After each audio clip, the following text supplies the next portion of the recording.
Welcome to the Northern Business Podcast. Each week we talk to people active in business and the economy about the big issues driving growth in the north of England. We're sponsored by Virtue Motors, one of the UK's leading motor retailers. You can check out its website at virtuemotors.com. I'm Graham Robb, owner of Recognition PR. We help scores of businesses to promote their products and services. Some are featured on this podcast. Make sure you don't miss an episode by subscribing on YouTube or wherever you get your podcasts. In the studio today, we have Aman Chahal, and Aman is the CEO at TaperedPlus. Down the line, we have Dave Broadbent, partner at Begbies Traynor, and John Howe, founder of John Howe & Co. Solicitors. Well, welcome everyone. We'll be talking to you in the studio in a minute, Aman and John, but I want to kick off with Dave Broadbent. Dave, Begbies Traynor is a specialist boutique insolvency practitioner, which might think if I'm talking to you, I'm in trouble, but you also help businesses, don't you? Tell us the kind of thing you're working on. Yeah, no, you're absolutely right. I mean, we're what you could probably class as the GP, the business GP. So, accountants, solicitors, sometimes we get stuff through the internet as well. People come to us for advice, really, in relation to the companies that are generally under financial pressure. And it's really for us to go through the options that are available to them. Hopefully we're able to save the business itself. It might not be in the current company that it's in, but unfortunately there are an increasing number of instances where the only viable option is to wind the business down, which is not always a great thing, but a general wind down is often what's required. Now, we've seen a press release from you, and I'll read you the headline of the press release. A riding tide of financial distress is continuing to engulf businesses in Yorkshire and across the UK, despite forecasts that the country is set to emerge from recession. And I've got to say, I read this press release. I nearly went out and slashed my wrists and thought, well, why should I continue in business? It is a pretty, if I went to the GP and had a diagnosis like this, I think, well, my goodness, Dignitas is where I need to go. So is it really this bad, Dave? If I say our numbers are massively up, I mean, if all people really need to do is to have a look at the government website, gov.uk, have got some very good information there. And unfortunately, you can see the graphs that they produce, it drops down. The whole world of insolvency dropped off a cliff during COVID. But then in the following 3-4 years, it's had a steady, gradual incline. We are now experiencing the same number of formal insolvencies as was in the banking crisis in 2008. So that just gives you an indication of where we're at this moment in time. And the data, I'll just pull through your press release just so people get a feel for the data on this. You were saying that in quarter one of this year, early stage or significant financial distress had risen by 36% in Yorkshire and affected 38,000 businesses. I mean, there are hundreds of thousands of businesses in Yorkshire, so 38,000 is a big number, but it's still a minority. Yeah, significant. Yeah, we're certainly pulling out all the stops at the moment. I've been doing this job for 27 years, and I've not seen the level of so shall we say voluntary liquidations that we are doing at this moment in time. It's a huge amount. I think it's fair to say we are still experiencing what I call a COVID hangover. A lot of the businesses that we're seeing now are one of two things. Either they are dragging round the proverbial ball and chain, which is the debt that they accrued during the COVID pandemic through either one of the C-bills loans or the bounce back loans, or perhaps the tax that they were able to kick the can down the street with. Or secondly, I think a lot of businesses, and I'm sure the guys will be able to tell us a bit more, but a lot of businesses have had to completely change as to how they were pre-COVID to what they are now. And a lot of businesses have thrived as a result, but then certain ones have just struggled to actually be able to change and alter to the new surroundings that this new world has. Now, I hope you don't mind me challenging you a bit. I believe everything you say because you're an expert in your field, and it's not for me to say you're wrong, but you obviously have a picture that emerges from the work you do and the data from the work you do. The work I do, which is as a PR firm, we promote things. And quite often we see things from the other end of the telescope. We see things that are coming up because we're about to promote them. For example, I'll give you a tangible example. A very well-known business in the north of England that has 68 locations throughout the UK is the Bannatyne Fitness Group. Now, it had severe problems because the fitness industry and the gym chains were closed even longer than every other sector during COVID, and it emerged with huge COVID loans. But Duncan Bannatyne, famous Dragon's Den, had a set of tactics which was about marginal gains. So it was everywhere in his business, whether it be the coffee shops, productivity, the leasing of equipment, the way in which rents were tackled. Everywhere in his business, he was looking for different types of income generation or revenue saving. And the result is that just a few weeks ago, he paid off the last of his CBILS loans, which amounted to tens of millions. And the business at the end of December 23 delivered I think it was £10 million profit. So that does prove that with careful attention to business and experience as well, businesses can turn around. It isn't all gloomy. Yeah, no, completely agree with you. I mean, the sector that I specialise in is the owner-managed businesses. So these are the smaller end of the market. We do have a specific department that would deal with the size of businesses that Duncan has. I mean, my office is I cover the Teesside and the York region for the firm, and both regions are showing exactly the same sort of trends. The larger people seem to be doing fine. And as I mentioned earlier, some people have adapted incredibly well to what happened during the COVID pandemic. The element of where we are seeing a general increase is the smaller people. Yeah. Let's just say, for instance, take for instance a small limited company that has taken on borrowings of, say, £50,000, the maximum bounce back loan they could get, and perhaps we're still dragging around £20,000 or £30,000 worth of revenue and customs debts. That's a lot of money for a very small business to pay over a period of time. And even though the government did provide the Save As You Grow scheme, where effectively they allowed people to spread those over a 10-year period, people are still struggling to make those repayments back. So I can fully understand that there is a lot of green shoots and a lot of people, a lot of businesses I know that are doing incredibly well as a result of it. But there are still a lot of people out there that are struggling as a result. What would you like the government to do to tackle this? Are injections of government money needed, or do you create moral hazard if you save these businesses? Do you know, that is an incredibly good question. I've just recently been asked to and accepted the appointment of the Yorkshire Chair Region for R3, which is our governing body that essentially lobbies with governments as well. And this is one of the sort of the key questions that I was thinking about. In a lot of instances, we've got huge swathes of small limited companies that have got this debt. They've got no way of digging themselves out of the situation. I think what they probably need to do, rather than pouring additional monies into it, is perhaps look at the issues that we've got, which is the debt that's hanging around. You would imagine it wouldn't take too much for, say, for instance, a professional industry to produce a report based on a lot of these smaller firms. And if there's no way for them to actually recover these monies back, perhaps the government do need to step in and take on that debt. Okay. Now, one last question, and I'm going to put this to all of our guests today. There is a clutch of interesting data which is forward-looking rather than backward-looking. Inflation has come down and likely to come down again. The Bank of England has an interest rate decision to make Thursday. If you're watching this after Thursday, you will know what the decision is. It's more likely than not to hold rates, but it's probably going to signal they're coming down. The recession will have officially ended based on official data out to be announced. Manufacturing, take our car industry, 80,000 cars were produced in February, 14% growth. The PMI index for businesses showed that businesses are growing. The Purchasing Manager Index showed businesses were growing. The economy is growing, 53.1% for services, 50.3% for manufacturing.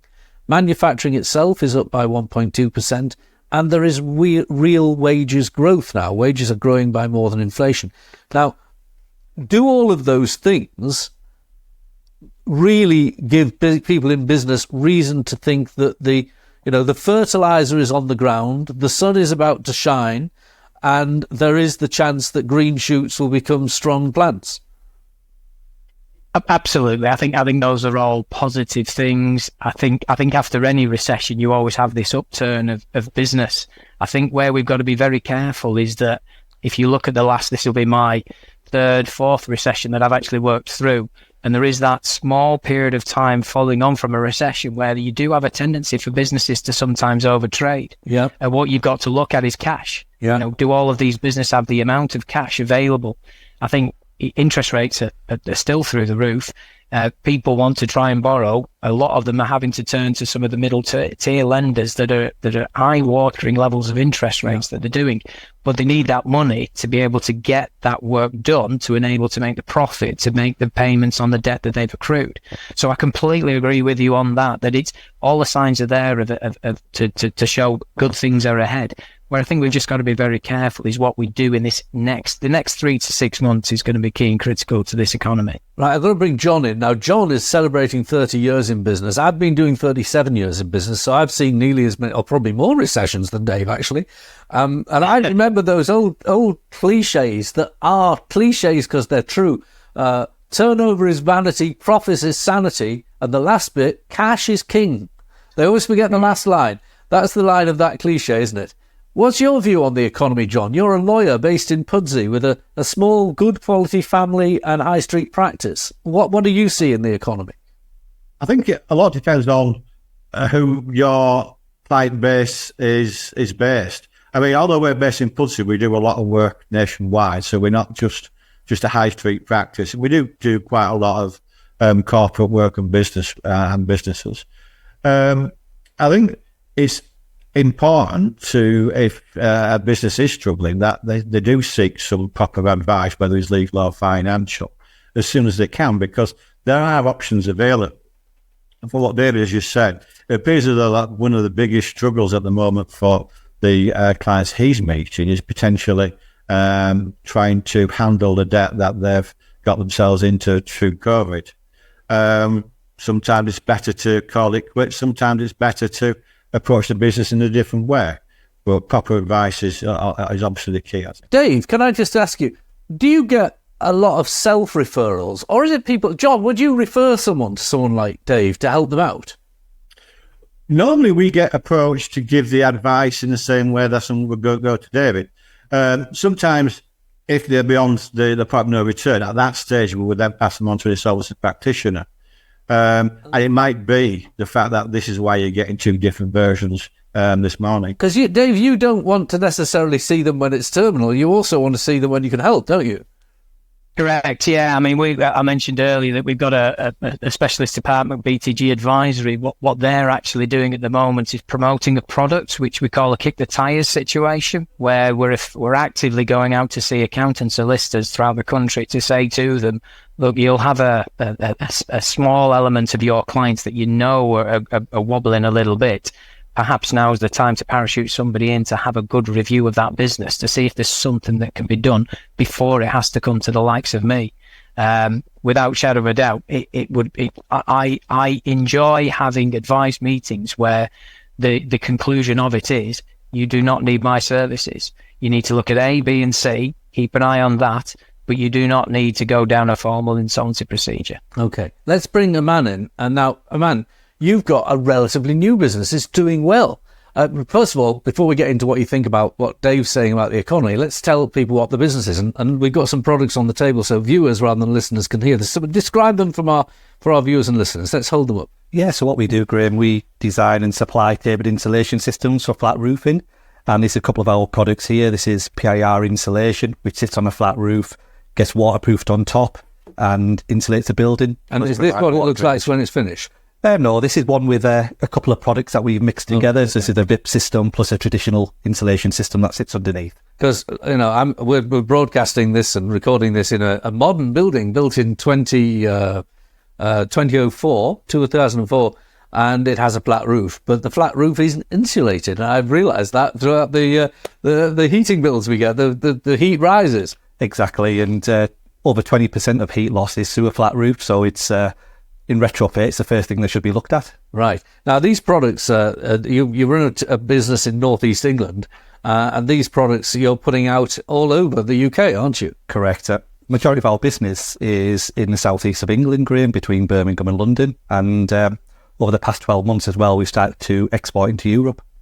And your business has been going how many years? And what's its growth been? 9 years old, 10th anniversary this October, so we'll have a bit of a party when that comes around. Growth journey's been great, Graham.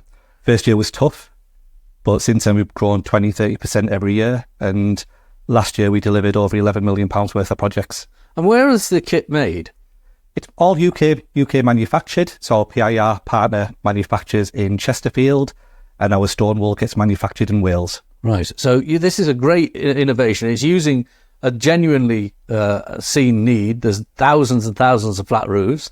It's an innovative product, and it's made in Britain, and you're supplying it into the markets, and you're growing. So let's put all of that into the context of the economy and what Dave is seeing. Is this at all on your radar? Insolvency is a bit of an issue within construction. There has been effects from COVID, and I think a lot of companies, Graham, they just don't get help early enough from the likes of Dave and his business. People have the ostrich effect. They put their head in the sand and hope the problem goes away. You've got to deal with it up front. But for us as a company, what we found is a lot of companies in construction, they struggle more coming out of a recession and going in. Cash is key. People hold on to the money a lot more. So a bit of planning, and I think a bit of reality. And I suppose you're supplying products to the construction sector in your case, so you have to be very careful on who you supply them to, but more on the terms you supply. Correct. People like to hold on to the money, Graham, which is always an issue. But yeah, we work with B2B, so we work with bona fide customers, and it's a long-term relationship with a lot of repeat business. Excellent.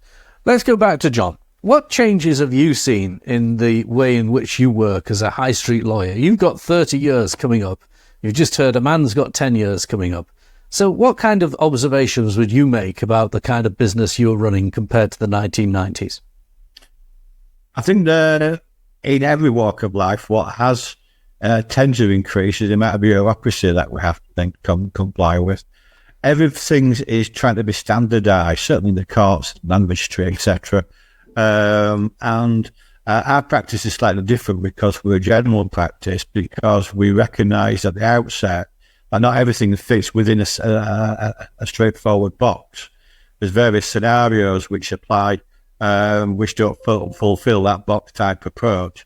But certainly that seems to be the approach taken by most organisations nowadays. So the general, my own PR firm has had to be general. We've got certain specialists that do, for instance, construction or care homes or property or what have you.